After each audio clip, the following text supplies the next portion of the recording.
आता मागच्या पार्टला मी तुम्हाला सोनोमीटर शिकवलं होतं। तो देखो सोनोमीटर के अंदर पहला लॉ पढ़ाया था मैंने, N L equal to constant, verification of first law.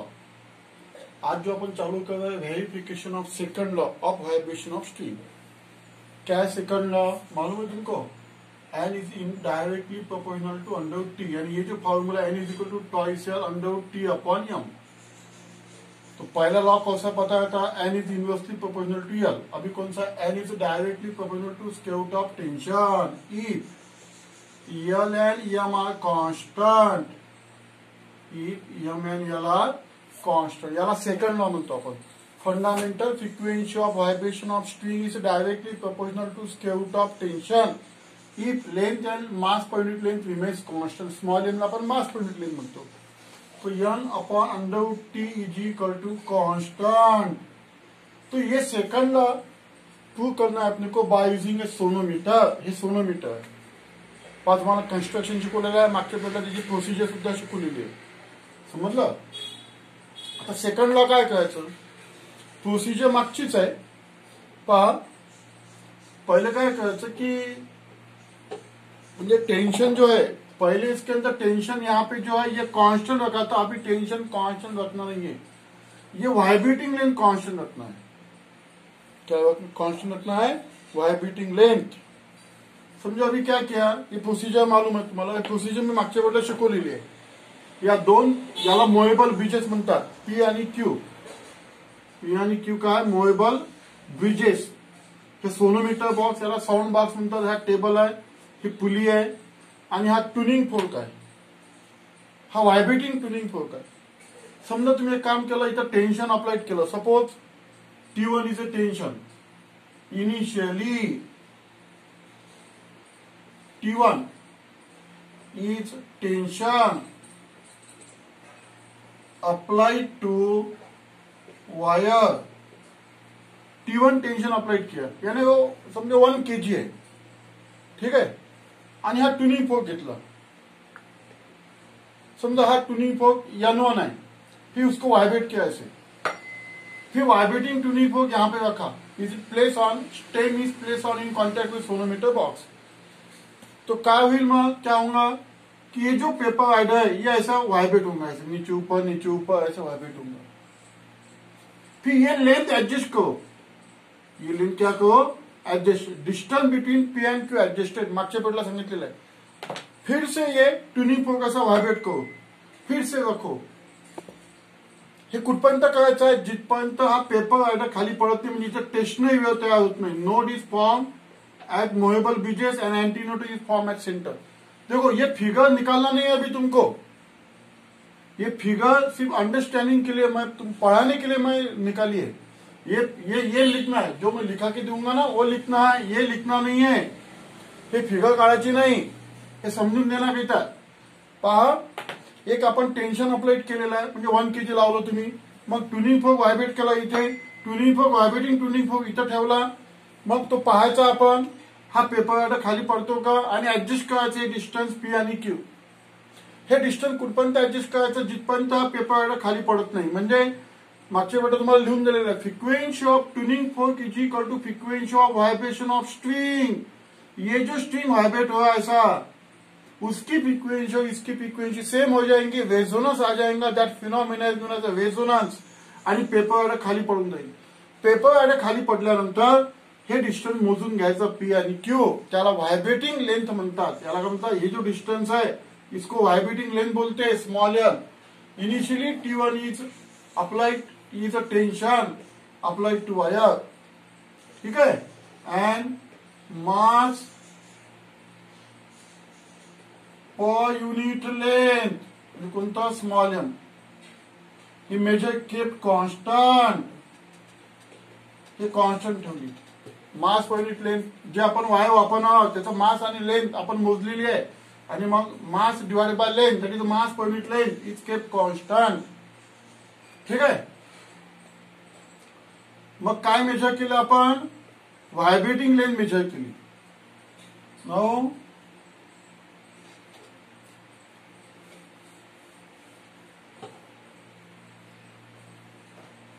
आता हे पूर्ण प्रोसिजर लिहायची गरज नाही इथं, ठीक आहे.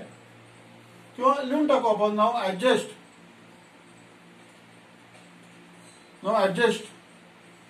व्हायब्रेटिंग लेंथ आपण ऍडजस्ट केली स्मॉल एल पी आणि Q so that frequency of tuning fork is equals to frequency of vibration of string.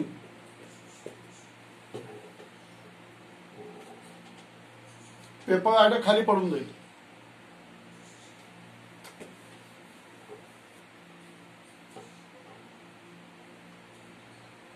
Measure this vibrating length which kept constant, क्योंकि अभी ये जो वाइब्रेटिंग लेंथ निकाली है ये भी कांस्टेंट रखना पड़ता और ये मास पर यूनिट लेंथ कांस्टेंट है, ठीक है. ये होगा नाउ फॉर टेंशन यानी for next tuning fork having frequency N2, N3, N4 that dash. फिर क्या क्या दुसरा ट्यूनिंग फोर्क ऍडजस्ट किया. आता काय केलं आपण दुसरा ट्यूनिंग फोर्क घेतला. हा पहिला ट्यूनिंग फोर्क होता त्याची फ्रिक्वेन्सी N1 होती.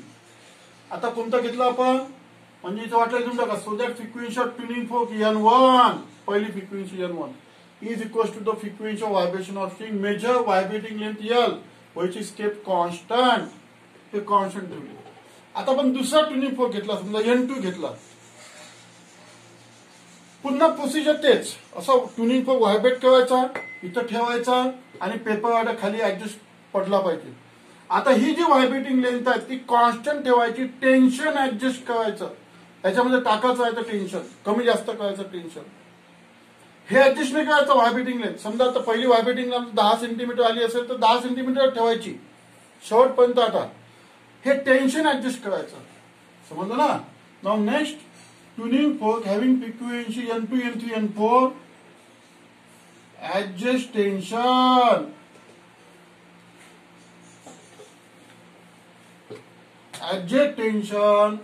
T2, T3 up to that dash for same vibrating length. यानी व्हायब्रेटिंग लेंथ कॉन्स्टंट आहे म्हणजे पहा पहिल्या लॉ मध्ये यामध्ये काय फरक आहे. पहिल्या लॉ मध्ये आपण टेन्शन कॉन्स्टंट ठेवलं होतं ही व्हायब्रेटिंग लेंथ चेंज केली होती. यामध्ये टेन्शन चेंज करायचं आपल्याला व्हायब्रेटिंग लेंथ कॉन्स्टंट ठेवायची आहे. It is observed that ठीक है. यानी हर बार लिखने का काम नहीं डायरेक्ट अभी लिख सकते तुम कि फॉर N2, N3, N4 ये जो ट्यूनिंग फोर्क यूज करो उसके लिए टेंशन कितने एडजस्ट किया तुमने T2, T3, T4 for same vibrating length. It is observe that आणि नंतर आपण जर काढलं तर N1 upon under root T1 is equal to N2 upon under root T2 is equal to N3 upon under root T3 is equal to constant. आपल्याला constant मिळते म्हणजेच N upon under root T is equal to constant म्हणजेच N is directly proportional to square root of T. If L and M are constant, तो in this way we can verify the second law. अशा पद्धतीने आपण second law verify केलेला आहे. हे झालं verification of second law. समजलं verification of second law.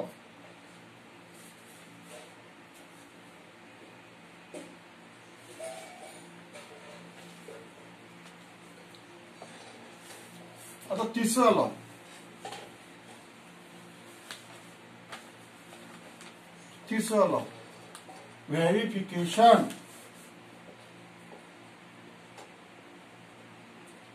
verification of third law. of vibration of string. पण आता हा जो तिसरा लॉ आहे हा थोडासा वेगळ्या पद्धतीने त्यांनी हे केलेला आहे, समजलं की नाही. म्हणजे व्हेरीफाईड केलेला आहे पण वेगळ्या पद्धतीने केलेला आहे. आता जसा केलेला आहे तसा मी सांगतो तुम्हाला. Third law, actually third law काय आहे, N is inversely proportional to under root M. हा थर्ड लॉ आहे. If L and T are constant, हा तिसरा लॉ आहे. If L and T are constant, समजलं.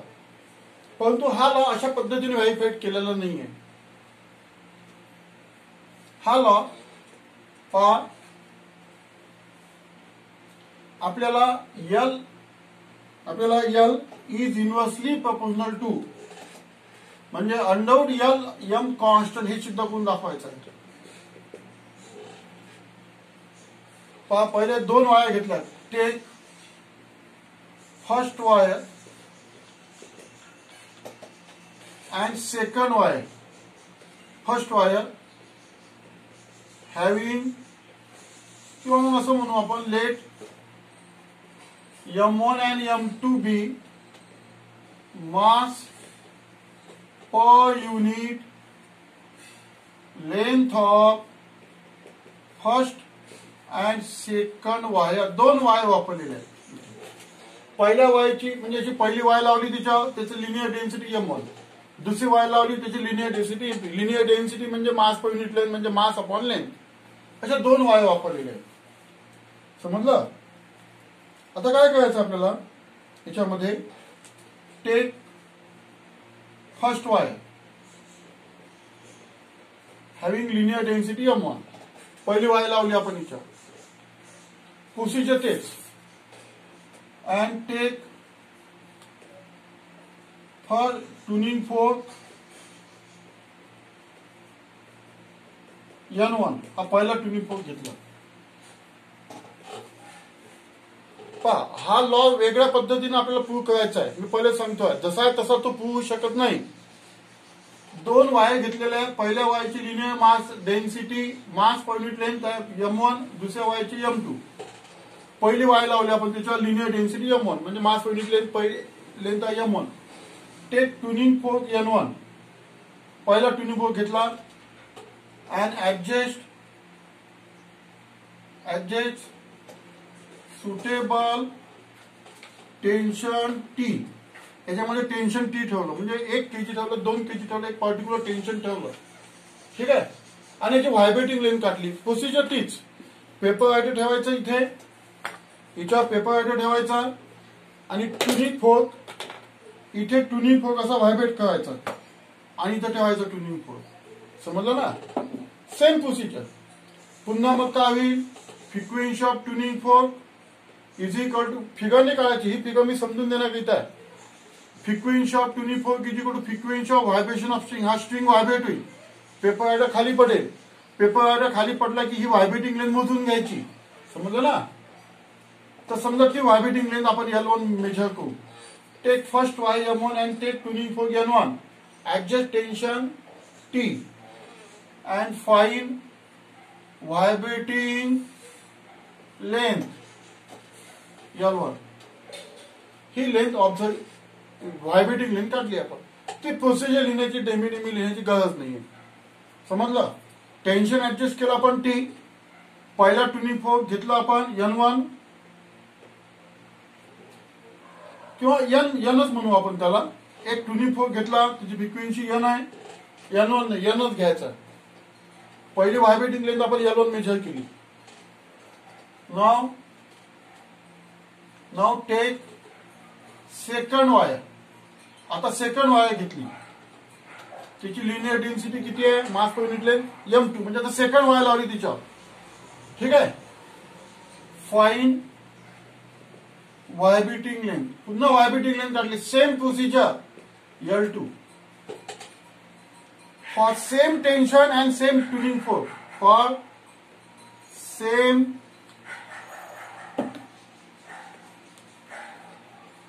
Same tuning fork